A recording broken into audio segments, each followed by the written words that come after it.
Well, this is a beautiful country that I didn't know. So to all the presidents, prime ministers that are here right now, we need to talk about peace, and Colombia needs peace. In the effort of decades to end Colombian violence and bring peace to the country, we have learned a lot of things. Many governments, many political forces,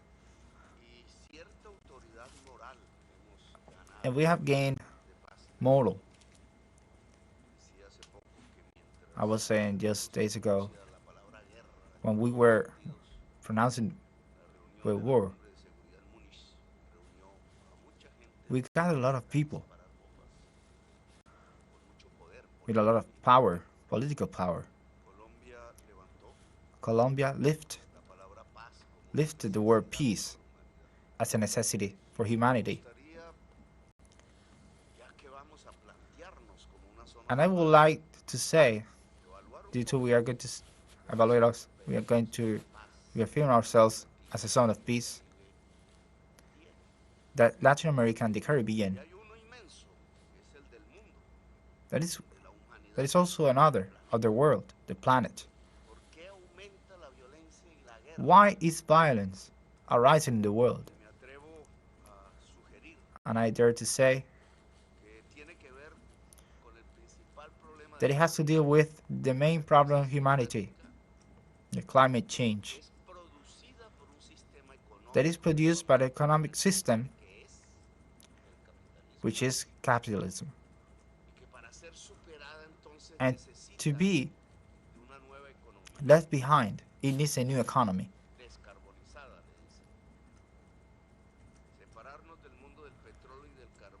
We need to separate our world from the world of oil.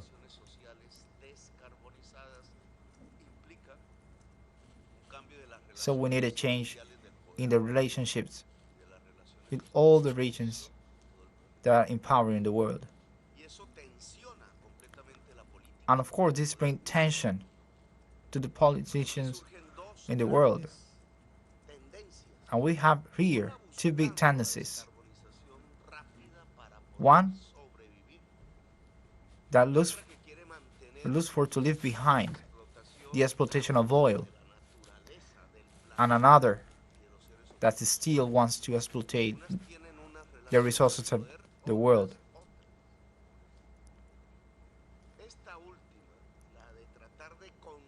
So this one that is trying to keep the resources that the world has, they show their military power. They cannot be sustained and that not respect the international law.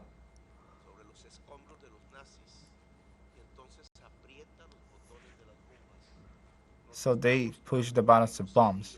They are showing us genocides in front of our eyes. This is not the old dynamic of an Israeli conflict, which is proven. But also Germany supports genocide, France, the European Union, the United Kingdom, and above all, the United States. In their democratic version, they support the genocide because they are making a demonstration of the humanity. If we want to change the economy of the world, and they are saying, look at our military power. What is happening in Palestine might happen in any of your countries if you try to make those changes. And here it is, the first danger in Latin America and the Caribbean that we have to recognize, and we must act in a bigger American escalation. We are the most violent region in the world, even more than in all those regions where war is right now. We have seen a genocide of 1 million of Americans, and most of those people are Colombian, but every time they are Mexican, South American. So that violence has produced an exodus. They have taken millions that have been moving a lot of people from the south to the north, to the border with the United States, where jail, death awaits for them. And what produced that violence? That million people in America, if we need to talk about peace. The so-called cold war against drugs.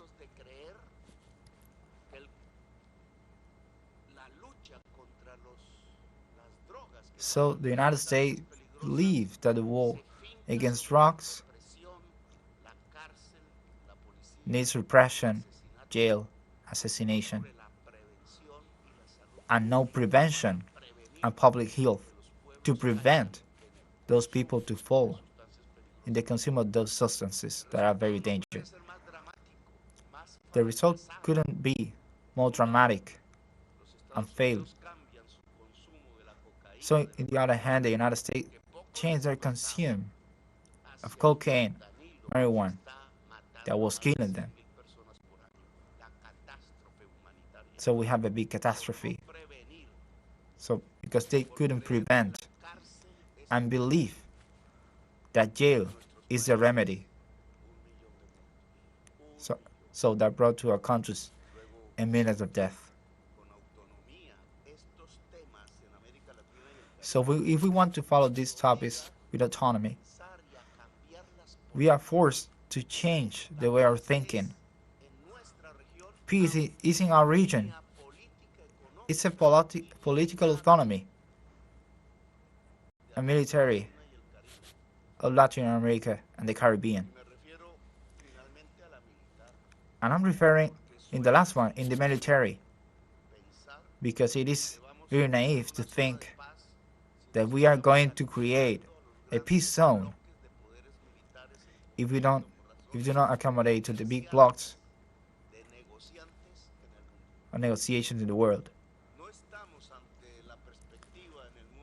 We are now before a perspective in the world of change of economic system, like in the past. Right now, we are in front of against a war of political power. This is not a work of an autonomy. Peace, the wish of prevent violently. The situations about us doesn't